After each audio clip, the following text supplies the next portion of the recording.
Kaibigan, sa oras na ito ay dalangin namin na ikaw ay nasa mabuting kalagayan sa biyaya ng ating Panginoong Diyos. Kahit papano ay ibalik natin ang papuri at pasasalamat sa Kanya sapagkat tunay na nararanasan natin ang patuloy na gabay at biyaya ng Panginoong Diyos sa mga pinapag-aralan nating katotohanan na linggo-linggo. Kaya nga't lalo tayong lumalakas sa pananampalataya. Hanggat maaari ay huwag kang bibitaw, kaibigan, sa pag-aaral ng kanyang mga salita. At susubaybay sa programang ito, Oras ng Pag-aaral, sa magitan ng Hope Channel North Philippines. Ito po ang iyong lingkod, Pastor Ray Urbi, bilang facilitator sa pag-aaral sa oras na ito. Binabati ko ang lahat ng mga viewers natin dito sa Pilipinas at sa buong mundo, maging saan ka man, kaibigan, ay kaawaan kanawa ng ating Panginoong Diyos. Maraming salamat sa mga nagsusulat sa comment section. Dinadalangin namin kayo na palakasin ng ating Panginoong Diyos. Bibigkasin namin kung saan namin kayo makikita at mababasa sa mga nagsusulat sa mga comment section natin. Kaya sa ating mga kamanggagawa na makakasama ko dito sa studio, ay una dito ay si Pastor Joel Abonales Jr. Makikita natin siya sa kanyang programang Dear Pastor. Kumusta kayo, Pastor Joel? Mabuti po, Pastor Urbi. At ganun din, pagbati ang aking pong pinapaabot sa lahat ng mga nanonood po sa atin sa iba't ibang lugar. At nais kong kunin ang oportunidad na ito upang batiin yung mga viewers. Nagbanggit sila dun sa YouTube page po natin. Yan, galing dyan sa North Taguig Central Church, si Brother Vince Posadas, si Sister Lina Dulatre. At ganun din, Pastor, may mga viewers tayo nagpapabati din sa atin. Dyan sa New York, yung pamilya nila Brother Dario Fronda, regular po silang nanonood po sa atin. At nawa nasa mabuti po silang kalagayan. At ganun din sa iba't ibang mga kapatiran natin, mga kaibigan na nanonood. Pagbati po ang amin pong ipinapaabot. Amen.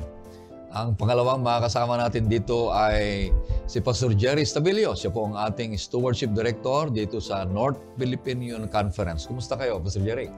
Mabuti, Pastor Ray, at tayong muli ay magpasalamat sa Panginoon na makabalik tayo dito sa ating pag-aaral ng kanyang salita na nakasentro sa aklat ng mga awit. Kayo po ay aming dalangin na sa pagtutok dito sa ating pag-aaral ay lumalago tayong lahat na sama-sama sa pagkakilala at pananampalataya natin sa Diyos na ating Panginoon. Sa ating pagpapatuloy, nais kitang aniyahan, kaibigan, sa maikling panalangin. O Panginoong Diyos sa manaming banal, narito ang iyong mga lingkod upang buklatin ang iyong banal na salita, upang pag-aralan. At nawa, Panginoon Diyos, hinihiling namin ang ministeryo ng Banal na Espiritu upang maunawaan at magkaroon kami ng karunungan ng iyong mga salita. At ito'y mapagtibay at mapatatag ang aming pananampalataya at ugnayan sa inyo. Nawa po patawarin, Panginoon Diyos, ang aming mga kasalanan. Ganun din po ang pagpapatawad namin sa mga nagkasala sa amin. Ito'y hiling namin sa matamis na pangalan ng aming Panginoong Jesus. Amen. Ang ating tema na patuloy nating pinapag-aralan ngayong buong trimestre mula Enero pa hanggang Marso, kaibigan, ay may pamagat na mga awit.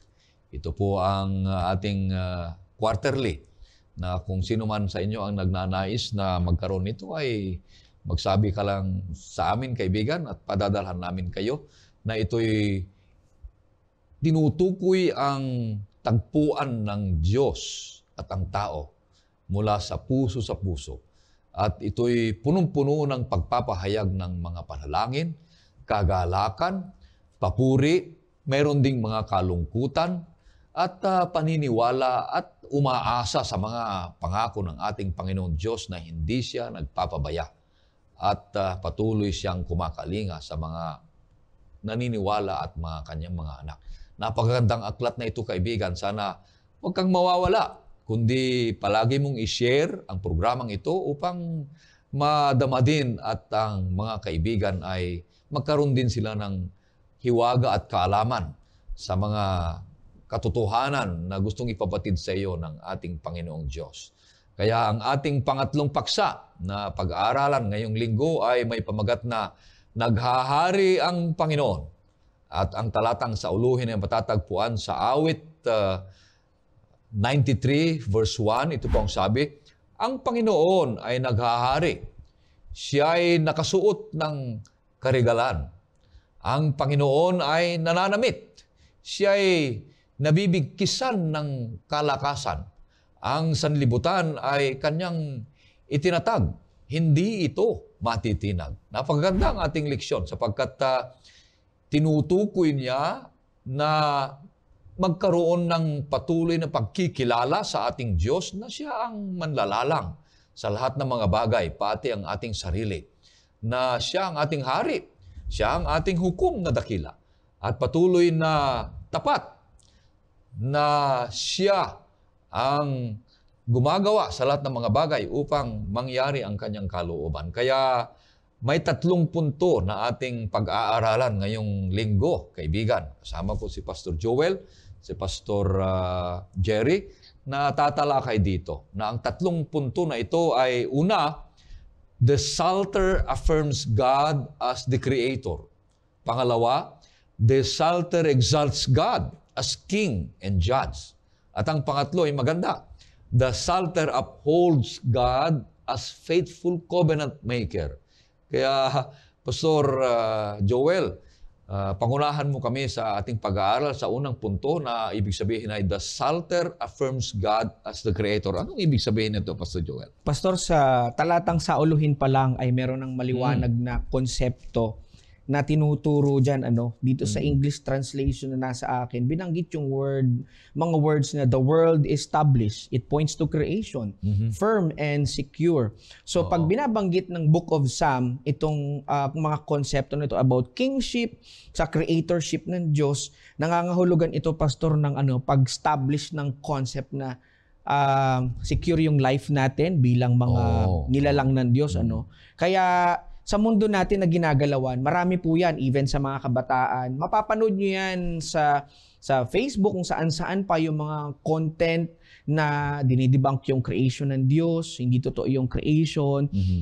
In contrary sa concept natin mga Kristiyano, every time we think of creation, parang nakakaramdam tayo dito, Pastor, ng something ng secured tayo. Parang something na we are very special in the eyes of God. Baga parang pag naramdaman mo na special ka, nilalang ka ng Diyos, pinahalagahan ka ng Diyos, makikita ng mga viewers at manonood natin na kung gaano kahalaga tayo sa mata ng Panginoon. Lalo ngayon, mga tao depressed, may mga problema sila sa personal na buhay nila. Kaya natutuwa ako na itong ating leksyon for this quarter, binanggit din dito yung concept ng yung paghahari ng Panginoon na mayroong kinalaman sa creation.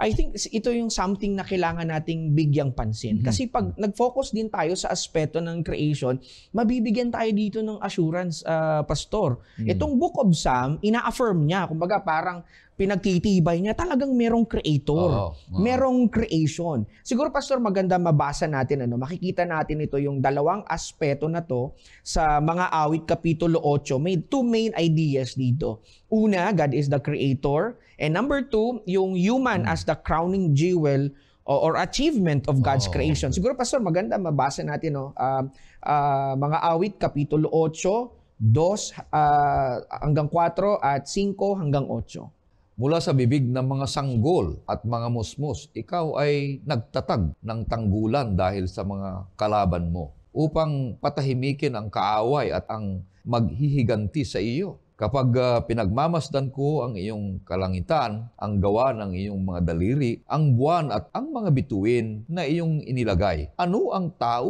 upang siya'y iyong alalahanin? At ang anak ng tao upang siya'y iyong kalingain? 5, sabi niya, gayon may ginawa mo siyang mababa lamang ng kaunti kaysa Diyos at pinutungan mo siya ng kaluwalhatian at karangalan. Binigyan mo siya ng kapamahalaan sa mga gawa ng iyong mga kamay sa ilalim ng kanyang mga paa at inilagay mo sa lahat ng mga bagay. Lahat ng tupa at baka, gayon din ang mga hayop sa parang, ang mga ibon sa hipapawid at ang mga isda sa dagat, anumang nagdaraan sa mga daanan ng dagat. Tiyan mo, Pastor, sa verses 2 to 4, concept na ang Panginoon bilang creator. Sa 5 to 8 tinutukoy yung kanyang nilikha, yung tao. Diba? Sabi ni David, kung pagmamasdan ko ang gawa ng iyong mga kamay, kamangha-mangha. At isa pa dito, Pastor, every time na ang Book of Psalm nagbabanggit ng your name is excellent, your power parang shows sa buong sanlibutan, it talks about creation. At napakahalaga nito, Pastor, sa mga biblical writers. Ina-affirm nila, inaano na merong creator. At isa pa sa magandang mapansin natin dito, Pastor, yung may tinatawag dito na inclusio. Or ito ay ginagamit na literary device para makita yung pag-uulit ng salita, para talagang ma-emphasize yung word. Na-affirm niya. Kumbaga ito, ang tawag dito ay bracketing or envelope structure sa isang chapter na binabanggit. Parang binanggit siya sa unang verse, binanggit din siya sa huling verse. Tingnan niyo, Pastor, maganda mabasa natin. Chapter 8, verse 1, sa awit pa rin, at sa last verse ng chapter 9. Tingnan niyo, Pastor, kung paano inulit yung salita. O Panginoon, aming Panginoon, sa buong lupa ay napakadakila ang iyong pangalan. Sa itaas ng mga langit ay inaawit ang iyong kaluwalhatian. Sa 9. O Panginoon, aming Panginoon, sa buong lupa ay napakadakila ang iyong pangalan. So, Pastor, kung paano inulit yung salita. Ayan ba ay basta inulit lang, kundi ini-emphasize ng author dito na walang ibang kagaya niya. Kasi may mga peking Diyos, like sa mga experience ng Israel, kumbaga, parang binibigyan ng assurance dito ng author na hindi natin pwedeng hanapin yung security at protection ng ating buhay sa ibang mga bagay. Hindi sa ang pwedeng mahanap lang natin na security ay sa Panginoon. Kaya inulit siya na parang may even pag binasa natin yung hindi lamang ito teachings ng ng Book of Psalm. Teachings din ito ng buong Bible. Ina-affirm talaga maging ng Book of Psalm na yung pag-uulit na to ay pagpapakita ng parang kapangyarihan na talaga ang Diyos naghahari sa buhay natin na hindi dapat tayo pagharian maging, Pastor, ng material na bagay. Hindi tayo paghaharian ng mga desire natin sa buhay. Ang dapat maghari sa atin ay ang Panginoon, kasi yung ganung pananaw, dun lamang makakahanap tayo ng security sa Panginoon. Although, Pastor, may concept din sa Isaiah, chapter 40, 12 to 13, although mahaba ito. Pero siguro, Pastor, maganda mabasa natin itong sa mga awit. 115, para makita natin dito yung kaibahan ng tunay na Diyos na naglikha at yung mga Diyos-Diyosan na tinitingnan ng mga tao. Maganda magkaroon ng comparison dito. Kasi tayo minsan, mga tao, nalilimutan natin yung Diyos na lumikha ng langit at ang lupa. May pagpapahalaga tayo minsan sa mga, Diyos-Diyosan dito sa lupa. So, merong contrasting na makita dapat natin dito na i-reject dapat natin yung idolatry. Dapat kilalanin lamang natin yung manglilika kasi nandun yung security, nandun yung hope, at nandun talaga firm and secure yung ating salvation. Sige po, Pastor. Sabi dito, wag sa amin, O Panginoon, wag sa amin, kundi sa iyong pangalan ay ibigay ang karangalan dahil sa iyong tapat na pag-ibig at dahil sa iyong katapatan. Bakit sasabihin ng mga bansa, nasaan ngayon ang kanilang Diyos? Ang aming Diyos ay nasa mga langit. Kanyang ginagawa ang anumang kanyang kagustuhan. Ang kanilang mga Diyos-Diyosan ay pilak at ginto, gaya ng mga kamay ng mga tao. Sila'y may mga bibig, ngunit hindi nagsasalita. May mga mata, ngunit hindi sila nakakakita. Sila'y may mga tainga, ngunit hindi sila nakakarinig. May mga ilong, ngunit hindi sila nakakamoy. Mayroon silang mga kamay, ngunit hindi sila nakakadama. May mga paa, ngunit hindi nakakalakad. At hindi gumagawa ng tunog sa kanilang lalamunan. Ang mga gumawa sa kanila ay kagaya nila. Gayon din ang lahat ng nagtitiwala sa kanila. So, Pastor, napakaliwanag ng comparison ng tunay na Diyos na manlilika sa langit at yung mga Diyos-Diyosan na gawa lamang ng mga kamay. So, nagbibigay ito ng option or choices sa mga tao. Bakit mo ilalagak ang sarili mo sa isang Diyos-Diyosan na walang kapangyarihan para magligtas, magbigay ng protection, magbigay ng security sa'yo. Unlike doon sa Diyos na manlalalang, ina-affirm ng Psalm, andun yung kaligtasan, nandun yung security based sa ating talatang sauluhin. Hindi kaya nagbibigay ito ng magandang notion or magandang assurance sa mga nanonood sa atin na huwag nating ilagak yung puso natin sa lupa. Huwag natin ilagak yung puso natin sa mga bagay na walang security. Our sure security and foundation, Pastor, masusumpungan lamang sa, alam mo yun, sa concept ng creation. Kasi, ito, Pastor, siguro you can add more to this. Halimbawa, maramdaman mo, Pastor, na special ka, created ka ng Panginoon. Kaya pag, alam mo nagdadirect din siya sa concept ng pag-Sabat, it talks about creation. Kaya pag Sabado, Pastor, pag yung, mangingili na tayo ng Sabat, nire-remind ako, Pastor, since sabi ng awit, crowning jewels or achievement tayo ng Diyos, kung hindi tayo pinahalagahan sa trabaho natin, sa work natin, o sa ibang bagay, pero pag pumasok yung Sabat, Pastor, na iniisip yung creation, we are loved by God.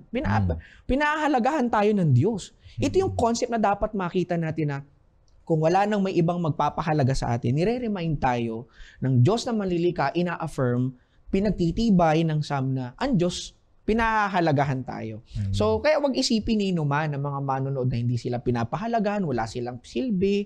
Ang Book of Psalm, particularly dito, tinuturo sa atin na may halaga tayo sa Diyos. Amen. Pinahalagahan tayo ng Diyos. Why? Because we are the crowning jewels of His creation, Pastor. Wow, napaganda kaibigan na naunawaan natin na ang Diyos pinagtitibay ng aklat ng awit na ang Diyos ay siya ang binubukalan sa lahat ng mga bagay. Halintulad tayo na tayo ay ginawa ng Panginoong Diyos. Pero ang Diyos na gumawa sa atin ay hindi yung kagaya ng mga Diyos-Diyosan na inimbento. Inimbento na. ng kamukha nung kamukha natin, pero hindi naman nagsasalita. Hindi naman nakakakita. Ay, yun mga bagay na yun ay hindi na natin kilalanin na yun yung mga paraan na para makilala natin ang Diyos o kaya yung mga paraan para icons o kaya magpapalapit tayo sa Diyos. Ay wag yon mga kaibigan. Kundi ang Diyos, buhay, nakakakita, nakakarinig, at siya ang pinagtitibay ng aklat ng awit. Correct. Na ang Diyos ay buhay. Na siya ang lahat, sabi mo, secure tayo. Amen. Magkilalanin natin ang Diyos na siya ang malalang. Pastor Jerry, ano? Yeah. So, ating pong makikita dito, mga minamahal na mga taga-subaybay, na ang pundasyon talaga ng theology ng Psalm ay ang pagkilala na ang Diyos ay manlalalang. Amen. At yan ang dahilan kung bakit ang lahat ng mga nilalang ay dapat ay sa Kanya'y sumamba. Pangunahin po tayo ng mga nilikha ayon sa Kanyang larawan at wangis. At ginawa nga po niya tayong tagapamahala, ayon nga po doon sa Salmo 8, na ang tao bilang ginawa ayon sa Kanyang larawan, mababa ng kaunti sa mga anghel, ay inaanyayahan tayo na magbigay ng pagkilala sa Diyos na manlilikha o Creator God, na walang iba kundi si Yahweh, si Elohim, na ang ating Panginoon ang dakila sa lahat at wala ho siyang kaparis. Hindi ho natin siya maitutumbas at maipaparis sa mga gawa ng mga tao o gawa ng kahit na sino man. Siya ho ay natatanghal at siya ho ang yung pundasyon ng teolohiya na ang Diyos ay creator. Yun din ang pundasyon ng kanyang paghahari. Kaya bakit siya po lamang ang karapat-dapat na maging hari, matanghal na hari. Kaya mapapansin natin, Pastor Ray, na yan din ang ideya na ibinabalik tayo ni Haring nung manunulat ng mga salmo, na tayo ibinabalik sa beginning ng sanlibutan, na ng pasimula ang Diyos ang gumawa ng langit at ng lupa. Yan din po ang ideya, mga minamahal, ng pangingili ng araw ng Sabat. Katulad po yan ng pagpapakilala na sinasabi, alalahanin mo ang araw ng Sabat upang ipangilin. 6 na araw na gagawa ka at gagawin ng lahat na iyong gawain. Ngunit sa ika-7 araw ay magpapahinga ka sa Panginoon sapagkat nilikha niya ang langit at ang lupa, ang tubig at ang mga bukal ng tubig at ang lahat ng naroroon. Yan din ho ang panawagan natin bilang ating distinct na pagkakilala, bilang kumikilala sa isang napakatayog na teolohiya na ang Diyos ay manlalalang sa Apokalipsis 14 na sinasabi ng unang anghel na tayo ay sumamba sa Diyos. At ang pagsamba, walang iba kundi ang dahilan ay nakasulat po sa Apokalipsis 4:11, Pastor Ray. Mamasahin ko. Ito ang reason of all worship. Ang sabi po ng Apokalipsis 4:11, karapat dapat ka, O Panginoon at Diyos namin, na tumanggap ng kaluwalhatian at karangalan at kapangyarihan sapagkat nilikha mo ang lahat ng mga bagay. Amen. At dahil sa iyong kalooban ay nabubuhay sila at nalikha. Kaya yun po ang all reason ng ating existence, ang Diyos bilang manlalalang ang dahilan kung bakit tayo naririto at wala ho tayong kaparis. Ang sabi nga po ni Pastor Joel, crowning act of God's creation. We are jewel in the sight of God because we are created in the image of God. Wala hong evolusyon na teorya sa theology na yan. Hindi makapapasok. Napakaganda, Pastor Jerry, Pastor Joel.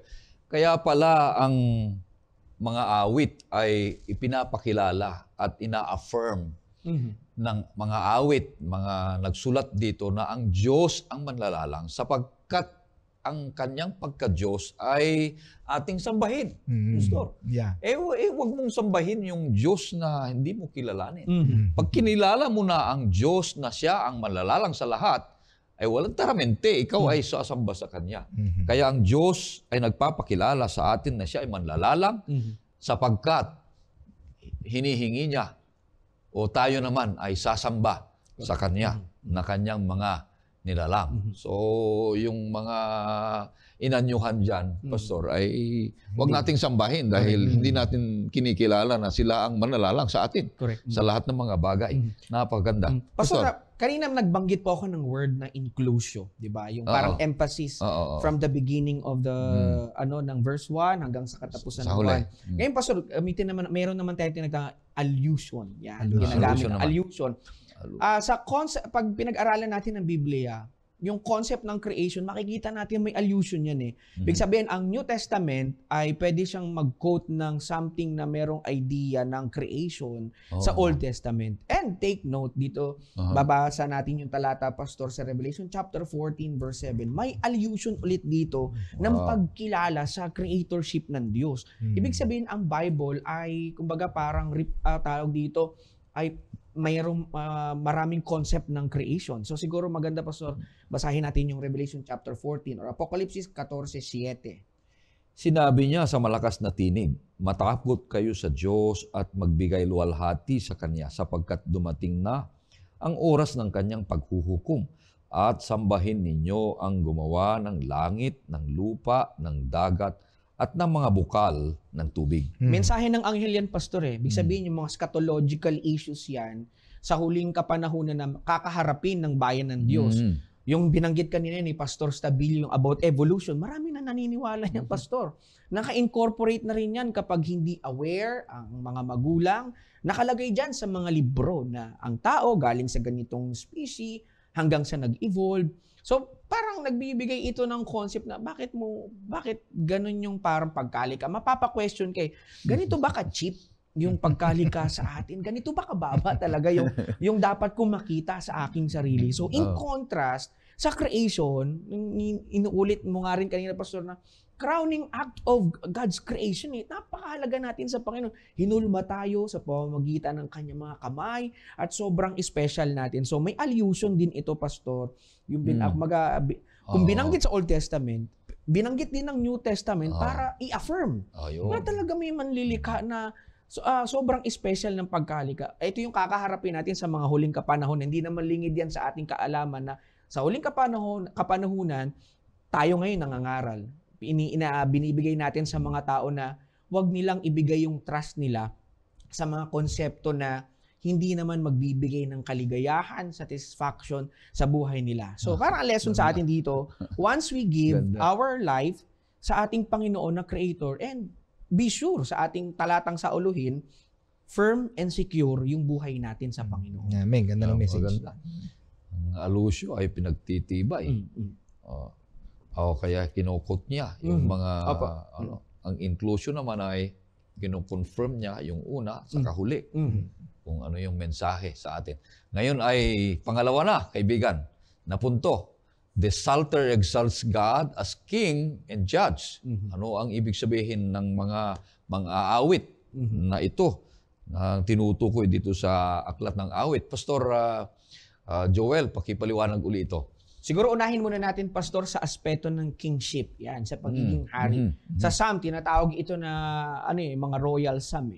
Maga para may aspeto ng pagiging hari ng Panginoon. Siguro basa tayo ng ilan mga talata na ibinigay dito, Pastor, para ipakita na talagang ang Panginoon naghahari or king or the Lord reigns. Siguro, Pastor, sa mga awit 93, 1-2. Ang Panginoon ay naghahari. Siya ay nakasuot ng karilagan. Ang Panginoon ay nananamit. Siya ay nabibigkisan ng kalakasan. So, ang sanlibutan ay kanyang itinatag. Hindi ito matitinag. So, Pastor, binanggit dito your throne. Diba? Kung siya ay naghahari, ay magpasawalang hanggan yon. Mamaya makikita natin yung implication nito. I-discuss ko yung implication. Verse 2, sabi niya. Verse 2. Ang trono mo'y natatag. Yan. Nung una, ikaw ay mula sa walang pasimula. Ang ganda. Walang pasimula. Pasimula. Tingnan nyo, Pastor, di ba pag binasa natin yung Book of Daniel, diniscuss doon yung iba't ibang mga paghahari. May temporary lang yun, Pastor. May hangganan, yung kay Nebuchadnezzar, yung mga may hangganan yung mga paghahari sa lupa. Pero Pastor, ito sa Panginoon, from everlasting to everlasting yung kanyang paghahari. Walang katapusan yung kanyang paghahari. Hindi pa parang nagbibigay din ito ng parang comfort sa atin na itong pinagkakatiwalaan natin na Creator, na God, naghahari siya magpakailanman as long as siya nananatili sa kanyang kaharian, secured lagi yung life natin. Ito yung ine-emphasize ng Book of Psalm. At isa pa sa concept ng kingship niya dito, Pastor, binabanggit ng Psalm 97, yung mga meteorological phenomena, na kapag siya yung naghahari, ito yung mga common na nangyayari sa ancient Israel. Maganda mabasa natin, Pastor, sa 97 verse 2-6. Nasa palibot niya ang mga ulap at pusikit na kadiliman. Ang saligan ng kanyang trono ay katwiran at kahatulan. Apoy ang nasa unahan niya at sinusunog ang kanyang kaaway sa buong palibot. Naliliwanagan ang kanyang mga kidlat ang sanlibutan. Nakikita ng lupa na ito'y nayayanig. Ang mga bundok ay natunaw sa parang pagkit sa harapan ng Panginoon, sa harapan ng Panginoon ng buong lupa. Ipinahayag ng langit ang kanyang katwiran at namasdan ng lahat ng bayan ang kanyang kaluwalhatian. Ito, Pastor, binanggit dito yung clouds, darkness, fire, lightnings. Hindi birong kapangyarihan ito, Pastor. Talagang sobrang walang ibang may napoposes ng kapangyarihan ito kundi itong Creator God. Hindi ito kaya nung binasa natin kanina na mga pipi at bingi na mga Diyos-Diyosan. Hindi nila ito kaya. Ang tanging makakagawa lang nito, yung merong power talaga na kaya niyang i-hold sa kanyang mga kamay. So it talks about or it refers to His greatness as kings. Kaya yung mga makakapangyarihan dito sa lupa, Pastor, di ba? Pag sinabi nating hari, He has all the power. Kumbaga, parang kapag siya'y naghari, ang buong bayan nakaasa sa kanya. Kung mag-pronounce siya ng ganitong bagay, ng pakikipabaka, meron palaging security ng ng pagkapanalo. So pag binanggit ito mga words na ito, nangangahulugan ito na kapangyarihan, nangangahulugan ito ng security, protection, nangangahulugan ito na authority din. Authority at walang ibang may kapangyarihang kagaya nito. Siguro isa rin sa additional na maganda mabasa, Pastor. Pag binanggit din ito, it rejects yung mga idolatry. Na wala talagang itong kapangyarihan. Huwag mong iasa talaga yung life mo sa mga idols na to. Walang ibibigay na power sa iyo to. 97 mga verse 7, Pastor. Mapahiya nawa silang lahat na sumasamba sa mga larawan na kanilang ipinagmamalaki. Ang Diyos-Diyosan. Lahat ng mga Diyos ay sasamba sa Kanya. Imagine mo yan, Pastor. Lahat under ng authority niya eh. Siguro bago ko ibigay sa inyo, Pastor, you can add more about sa kingship. Meron akong study na ginawa dito sa Psalm 23. yung about sa royalty at sa kingship. Mm. Sa ancient Israel pala, Pastor, pagka ang isang hari, meron silang concept na, alam mo yung parang kinanta mo nung nakaraan yung as the deer panted for, di ba? Iinom ka ng yung tubig sa tubig. kwan. Sa ancient Israel pala, Pastor, pag sinabing hari, yung hari pala, pupunta muna, pag nag-lead siya, pupunta muna siya dun sa lugar bago pumasok dun yung kanyang mga tao. Kumbaga, kung ang hari, kung ma-secure niya na safe yung tubig, safe yung lugar, tsaka niya dadalhin yung kanyang mga anak doon. Yan yung concept, ancient Near East concept yan, Pastor, regarding kingship. So ang kingship, bago pa mamatay yung kanyang mga tao, isi-secure niya muna yung life niya, ibibigay niya sa mga tao. Amen. Yan yung concept ng kingship. So dito, Pastor, parang parang nagbibigay ito ng bigat na ang pagkilala natin sa Panginoon bilang hari, ibibigay niya yung life sa atin. Isi-secure niya muna na bago tayo makarating doon, ihahawanin niya yung daan para makadaan tayo. Parang si Kristo rin. Parang ganun yung sa kingship. Even ni Jesus Christ, di ba? Bago pa natin danasin yung hirap papunta doon, naghirap muna siya. Bago niya danasin natin yung kakaibang mga suffering dyan, nauna muna siya. So, ito yung nagbibigay sa atin ng assurance na pagpunta natin sa lugar o nahihirapan man tayo, marami mang mga sigalot, isi-secure ng Diyos yung daan natin. Secure yung kasi siya yung hari na nagbibigay security sa kanyang mga anak, Pastor. Amen. Napakaganda, Pastor Jerry, na ang pagiging hari ng Panginoon Diyos, siya ang manlalalang. Amen. Lagi mong nababanggit yung security ng bawat kanyang mga nilalang. Na yun ang hinahanap-hanap ng bawat isa sa atin. At yun naman ay kinakaloob ng Panginoon Diyos kung tayo ay naniniwala at nananampalataya at may ugnayan sa Kanya, kaibigan. Kasi kung lahat ng mga ito ay alam na natin, pero hindi natin pangatawanan o kaya sariwain sa ating buhay at magiging praktikal araw-araw na ang Diyos ay nariyan, na nagkakaloob sa atin ng security dahil kinikilala natin na siya ang creator, siya ang king sa ating buhay na maghahari. Napaganda yung awitin na merong siya ang hari sa lahat ng mga bagay. King of Kings. Pag-aari niya lahat-lahat, pero maninirahan sa ating puso. Di ba? Mayroong kanta na gano'n. Kaya maraming salamat sa ating pag-aaral ngayon. Pastor Jerry, anong ibig sabihin ba nitong mga take away ka pa dyan? Yes. Pwede natin basahin siguro yung 99 verse 4. 99 verse 4, sabi, 4, ang ganda nito. ang lakas ng hari ay umiibig ng katarungan. Ikaw ay nagtatag ng pagkakapantay-pantay. Ikaw ay nagsagawa ng katarungan at katwiran sa Hakob. Amen. So, kung titignan natin itong talata na ito ay walang ibang inihahatid ito sa atin, Pastor Ray, Pastor Joel, na kundi tayo ng mga nagtitiwala na ang Diyos talaga ang hari ng ating buhay. Siya ang naghahari sa atin. Siya ang nagtotrono sa ating buhay. Buo ang ating kumpiyansa na hindi tayo pababayaan ng haring ito. At ang haring natin ng Diyos na kinikilala, na siya rin ho ang lumalang sa atin, ang dulot po nito sa ating buhay na personal, sana sa ating lahat, ay maglagak tayo ng lubos sa tiwala sapagkat siya po'y Panginoon ng lahat ng Panginoon. He is Lord of Lords and King of Kings na mananagumpay ang ating Panginoon. Kaya niya tayo. Sabi nga ni Pastor Joel kanina, ang Diyos na ito na lumalang sa ating walang ibang intensyon kundi tayo bakuran, proteksyonan, lagyan tayo ng seguridad sa ating buhay.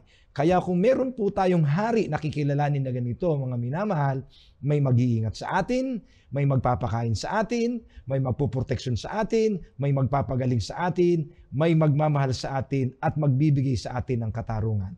Kaya ang Panginoong iyan, ang pinakikilala ng ating pong mga awit na ating binabasa sa ating buhay, ay ating i-welcome, paghariin sa ating buhay. Kumpleto ka na, wala ka nang kailangan. Dahil kung ang Diyos, napaganda, ang Diyos ay manlalalang. Siya ay hari. Abay, meron bang manlalalang na hindi siya hari? Okay. Ang Panginoon, siya ang manlalalang, literalmente siya ang hari. Amen. Mahirap ang maging hari na hindi manlalalang. Wala kang authority dahil mayroong mas mataas pa sa iyo. Kaya wala na, kaibigan, Wala kang hahanapin pa. Narito ang Diyos na buhay na pinapakilala sa atin ng mga awit na ang Diyos ay manlalalang, siya pang hari, ang hinahanap niya ay ang ating pag-iingat ng bawat isa sa atin. Ano Ayan. pang sinasabi ba dito, Pastor Joel niya? Siya pa ang hukom. Hukom. Yan. Oh, Magandang pag-aralan magandang din balita Pastor, ito. eh. Oo. Kasi sa atin ang common concept kasi natin pag hukom, once na nagsuot na siya ng robe niya at pumalo ng judgment niya, parang may concept ng pagkatakot. Takot. Di ba? Mm. Pero Pastor, sa Book of Psalm, hindi ganun yung tinuturo. Amen. Sa Book of Psalm, ang tinuturo ay God will judge uprightly. Patas ang paghat.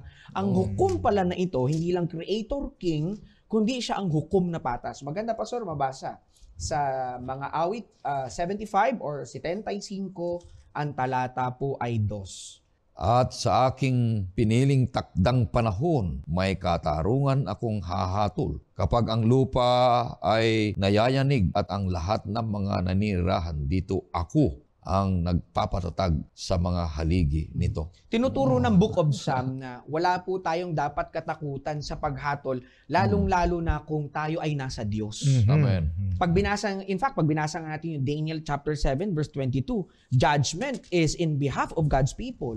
So anong dapat nating katakot? Although may mga tinuturo tayo sa church natin, Pastor, investigative judgment, almost the same concept, pero dinadala tayo sa idea na pag ang Diyos umupo bilang hukom o naghahatol, may assurance. Huwag tayong matakot kasi as long as we are on the side of God, wala tayong dapat ikatakot. Mas matakot tayo, Pastor, pag inalisan na natin ng pwesto ang Diyos sa puso natin. Amen. Yan ang nakakatakot, Pastor. Eh. Oo. Pero huwag tayong matakot na although may mga threats sa life natin, as long as we remain faithful to the Lord, siya'y umuupo bilang hukom, maliwanag ang sabi ng Psalm, He will judge uprightly. And another concept, Pastor, na tinuturo ng mga awit, bilang judge ng Panginoon, sineselebrate ito, Pastor. May celebration sa Book of Psalm. Not only God will judge uprightly, but there is also a celebration regarding God's judgment. Pastor, sa 75 verse 9 ng Psalm. Ngunit ako'y magpapahayag, magpakailanman. Ako'y aawit ng mga papuri sa Diyos ni Jacob. Nandiyan mo, may pag-awit pa, Pastor, ano? So, ganun yung tinuturo ng Psalm. May katuwaan sa paghatol ng Diyos. May pag-aawit sa paghuhukom ng Diyos. Why? Because, sangayon sa ating mga pag-aaral, nagdi-deliver ang Diyos sa kanyang mga anak na dumadaan sa iba't ibang sigalot ng buhay. At dito rin itinuturo na, siyempre, pag humatol ang Diyos, si-separate niya yung mabuti at masama. Yeah. Verse 10, sabi niya, Verse 10, maganda, Pastor, sabi niya, pakibasa po. lahat ng mga sungay ng masama ay aking puputulin. Yan. Ito maganda. Ngunit ang mga sungay ng matuwid ay itataas. Pastor. Pastor, paano kaya ito? Ano? Parang sarap sa pakiramdam. Yung tayo nga minsan, mapuri tayo, binabanggit yung pangalan natin sa mga event, itinataas tayo. Di ba, Pastor? Nararamdaman natin, ang sarap kaya sa pakiramdam. Yeah. How much more, Pastor, pag ang Diyos nagtaas sa atin? Oh. Kaya ito, ang reflection ko dito, Pastor, takeaway ko dito na, di bali nang hindi tayo mataas dito sa lupa ng mga pagkilala ng mga tao, ng church member natin, ang importante, Pastor, habulin natin yung mataas na pagkilala ng Panginoon. And that would lead us sa idea ng judge. So, pag ang Diyos umupo bilang hukom, itinataas niya ang mga righteous. Wala dapat tayong katakutan at hinihiwalay niya ang mga masasama. So mga kapatid, mabuhay lagi tayo nung nakakabit yung life natin sa Diyos. Kasi pag inalisan talaga natin ang Diyos sa buhay natin, wala tayong magagawa, Pastor. Napakaganda sapagkat siya ang hari, siya pa ang hukom. Amen. Kilala ka dahil manlalalang. Ay, ang hahanapin ko dito na napakagandang siya ang hukom at hahatol ay yung katarungan. Na ang bawat isa sa atin ay yun ang hinahanap. Lalong-lalo na pag tayo'y pinagbibintangan. O kaya inaakusa.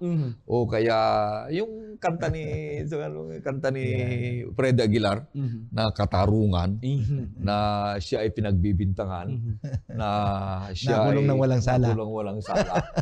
Napakahirap ito dahil ang paghatol ng tao ay hindi matuwid. Pero ang Diyos na siya ang manlalalang, siya ang nakakalam sa lahat ng mga bagay. Siya pa ang hari, siya ang nag-iingat sa atin. At siya pa ang hukom, siya ang magbibigay ng katarungan kung tayo man ay pinagbibintangan o hindi tayo pinapaboran ng maayos. Mhm. So, wala ka nang hahanapin. Mga kaibigan, mga kapatid, ito na ang kailangan ng bawat isa sa atin para tayo ay maging kampante at maingat sa biyaya ng ating Panginoong Diyos. Isang magandang balita ito na wala kang ibang pupuntahan kundi ang Diyos na manlalalang hari at magbigay katarungan. Wala ka nang ibang gawin kundi sambahin siya Amen. at sundin ang kanyang kalooban. Pastor? Yeah. Kaya sa pangatlong punto na tayo dahil matatapos na ang oras. Sige.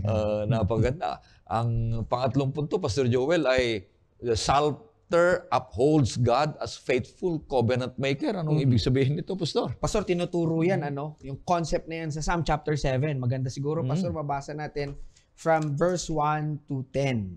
O Panginoon kong Diyos, nanganganlong ako sa iyo. Iligtas mo ako sa lahat ng humahabol sa akin at iligtas mo ako. Baka gaya ng leon ay lurayin nila ako na kinakaladkad akong papalayo at walang sumaklolo. O Panginoon kong Diyos, kung ginawa ko ito, kung may pagkakamali sa mga kamay ko, kung ako'y gumanti ng kasamaan sa aking kaibigan, o nilooban ang aking kaaway na walang dahilan, hayaang habulin ako ng aking kaaway at abutan ako, at tapakan niya sa lupa ang buhay ko, at ilagay sa alabok ang kalwalhatian ko. Ikaw ay bumangon, O Panginoon. Sa iyong galit, itaas mo ang iyong sarili laban sa puot ng aking mga kagalit. At gumising ka dahil sa akin. Ikaw ay nagtakda ng pagsusulit. Hayaang ang kapulungan ng mga tao ay pumaligid sa iyo at bumalik ka sa itaas sa ibabaw nito. Ang Panginoon ay humahatol sa mga bayan. Hatulan mo ako, O Panginoon, ayon sa aking katwiran at ayon sa taglay kong katapatan. O naway magwakas na ang kasamaan ng masama, ngunit itatag mo ang matuwid sapagkat sinusubok ng matuwid ng Diyos ang mga puso at mga pag-iisip. Ang Diyos ay aking kalasag na nagliligtas ng pusong tapat. Amen. Pag itinaas mo pa dyan, Pastor, yung basa hanggang 15, binanggit dyan yung iba't ibang mga ginagamit pang gera. Banggera. Like shield, bow, and arrows. Ibig sabihin dito, tinuturo sa Psalm chapter 7, God is our warrior. God fights for us. Di ba, imagine nyo, He fights for us. Parang binanggit ng lesson natin, ito sa concept ng Old Testament, sa Ancient Near East, yung suzerain at vassal. Yung suzerain, ito yung king. Yung vassal, parang ikaw yung baba, yung alipin. Aliping hari. Oo, Aliping hari. parang ikaw yung... Hari ka pero aliping ka. Oo, parang... Mas matas na hari. Parang sa laban, lugi ka ba? Underdog.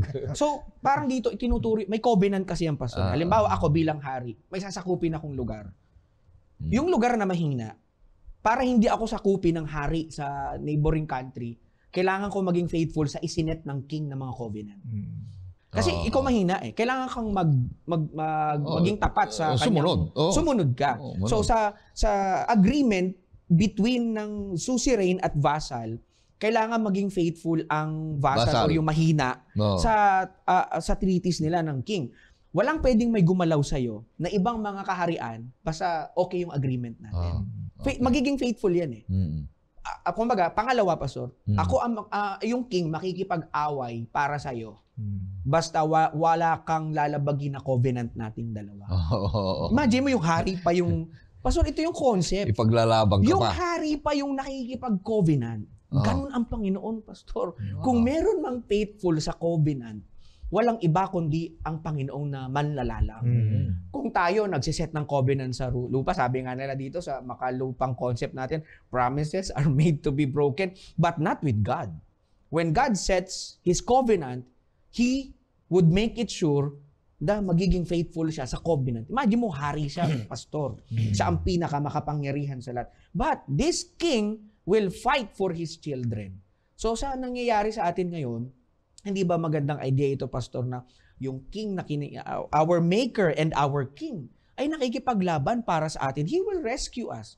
Sa panahon ng tayo ay nanghihina, sa panahon ng tayo ay kailangan natin ng protection, siya ay nakikipaglaban para sa atin. Sabi dito sa Psalm chapter 7. And remember, Pastor, din dito, remember then that the basis of this covenant, we're talking about covenant. He's the covenant maker. He is faithful to His covenant. And the basis of this covenant is His law.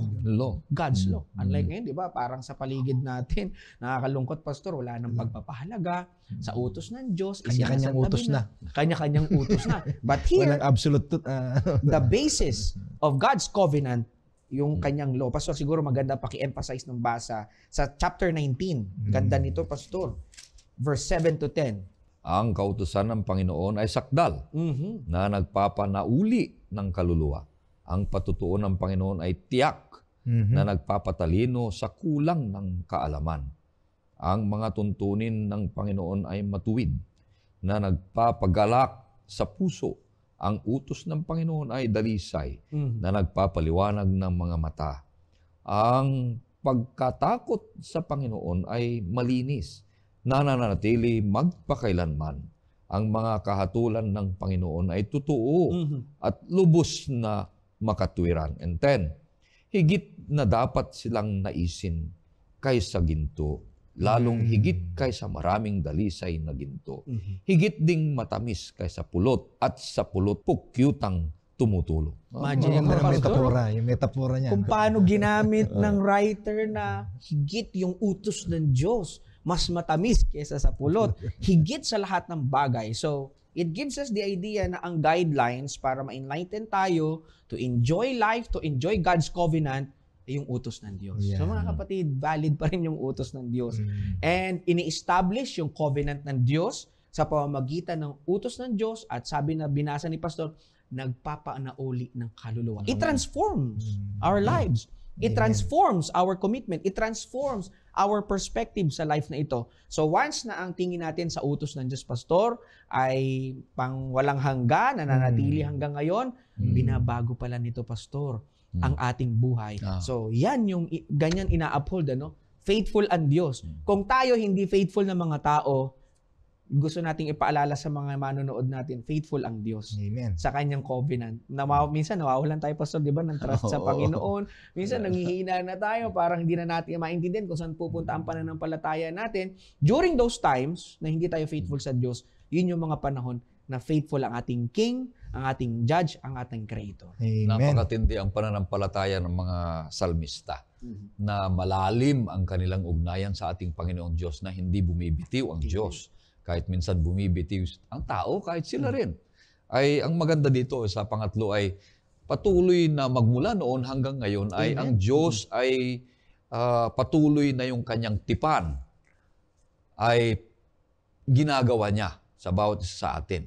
Na ang Diyos ay nakipagtipan sa mga naunang mga ninuno natin, patuloy pa rin ang Diyos nakipagtipan sa bawat isa sa atin. Pinatunayan niya ng ating Panginoong Jesus na nakikipagtipan din sa atin, na hindi niya tayo pababayaan, na ang tipan na yan ay siya ang Diyos, tayo naman ang kanyang mga nilalang, at ang, sabi mo kanina, yung kautusan, ang basihan ng tipanan, na patuloy ang Diyos at tapat sa atin. Minsan ay lumalabag tayo sa kautusan, Pastor, ay Panginoon pa rin ay nagpapatawad sa atin. Amen. Pastor, meron kang kwento dyan? Gusto ko lang itong basahin sa mga sandaling ito ay sinasabi sa ating lesson, ang pagkilala sa Panginoon bilang ating lumikha ay nagtutulak sa ating tanggapin ang kanyang pagiging Panginoon sa ating buhay at ang kanyang karapatang gabayan at sawayin tayo kapag kinakailangan. Sa huli, siya ang ating hukom. Gusto ng ating lumikha na makipag-ugnayan sa atin sa pamamagitan ng isang mapagmahal na relasyon. Nangako ang Biblia sa atin na ang pagsunod sa Kanya at ang paglalakad kasama siya ay magiging isang masarap at nakapagpapalakas na karanasan. Kaya napakaganda ng itong ating lesson ay sinimulan tayo sa 5 teorya o teolohika ng pundasyon ng Diyos ay ating manlalalang, ating hari, siyang naghahari, siya ang ating hukom, Siya ang Diyos ng ating tipan at ang Diyos ng kautusan. Napakaganda po na ito'y huwag nating kalilimutan sa ating pag-aaral. Amen. Kaya kaibigan, ito'y isang paraan na ang bawat isa sa atin ay manatiling tapat sa ating Panginoong Diyos. Wala na tayong ibang hahanapin pa. Nariyan na ang Diyos ay nagkakaloob sa atin ng ating mga kailangan araw-araw. Tapat tayo sa Kanya, manatiling matatag upang tayo ay Kanyang iligtas pagdating ng panahon ng ating Panginoong Hesus ay darating. Ililigtas tayo dahil wala nang ibang hangarin. Amen. O kaya layunin ng Panginoong Diyos na iligtas tayo dahil siya ang ating manlalalang. Nanais niyang panatilihin na ang bawat isa sa atin ay maiingatan. Kaya nga't siya ay naging hari at hukom na may katarungan. Kaya meron pa tayong mga panghuli, Pastor? Siguro ang maidadagdag ko lang, Pastor, ay panghawakan natin yung ating pangunawa bilang hari ang Panginoon. As long as He is there doing His work, para sa atin, magiging matibay at sigurado po ang ating kaligtasan. Maging faithful lamang po tayo sa covenant ng Panginoon sa atin. He would make it sure ng ating daan ay isisecure din ng Diyos, poproteksyonan niya tayo, at higit sa lahat, bibigyan niya tayo ng masaganang buhay kapag tayo po ay sinisikap din natin na manatili siya sa ating puso at manatili siya bilang nagahari sa ating buhay. Amen. Maraming salamat, kaibigan. Patuloy na ikaw ay susubaybay sa ating programa para lalo pang mapatatag ang iyong pananampalataya at ugnayan sa ating Panginoong Diyos dito sa oras ng pag-aaral. Kaya bago tayo magtapos, makakarinig tayo ng isang awitin. Pagkatapos niyan ay hingin natin si Pastor Jerry sa ating panalangin.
Kasama mo, saan ka man patungo, kahit problema man, hindi ka iiwan. Dahil siya rin ang may likha, siya rin ang gumawa, pagmamahal ang ibinigay niya.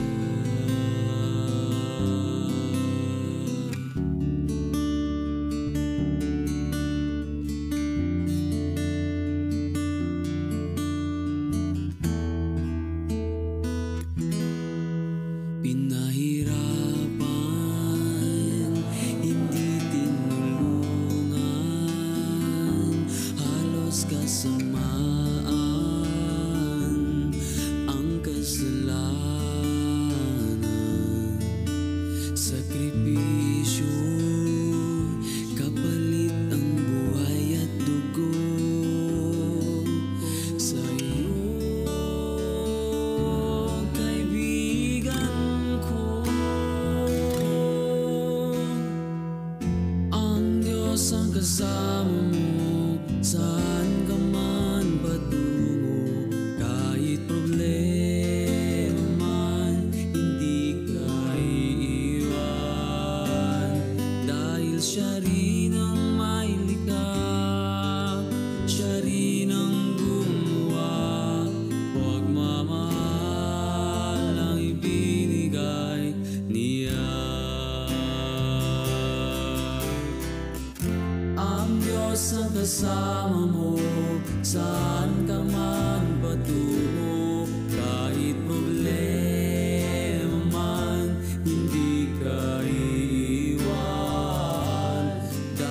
siya rin ang may likha, siya rin ang may gawa. Pagmamahal ang ibinigay niya, pagmamahal ang ibinigay niya, pagmamahal ang ibinigay niya.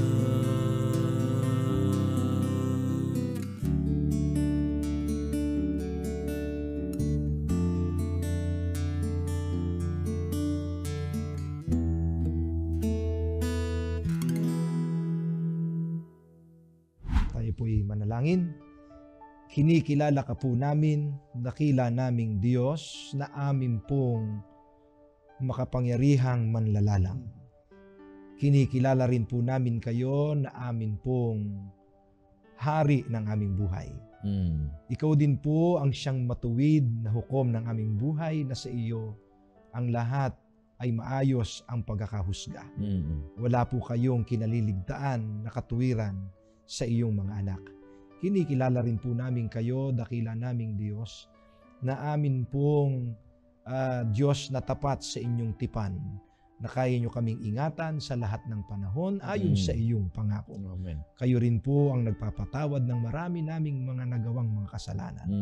Kayo rin po, Panginoon, ang Diyos ng kautusan. Ng pundasyon ng iyong gobyerno ay ang moralidad na malinis at makatwiran. Ang iyong paghahari ay magpakailanman. Dakilang Diyos, kinikilala rin po namin kayo, Panginoon ng aming buhay.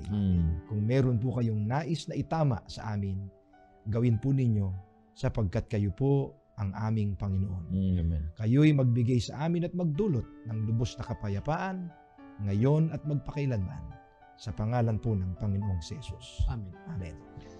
Kaibigan, patuloy kang susubaybay sa ating programang Oras na Pag-aaral, sapagkat ang Diyos ay nagmamahal sa iyo, kagaya ng pagmamahal namin sa iyo.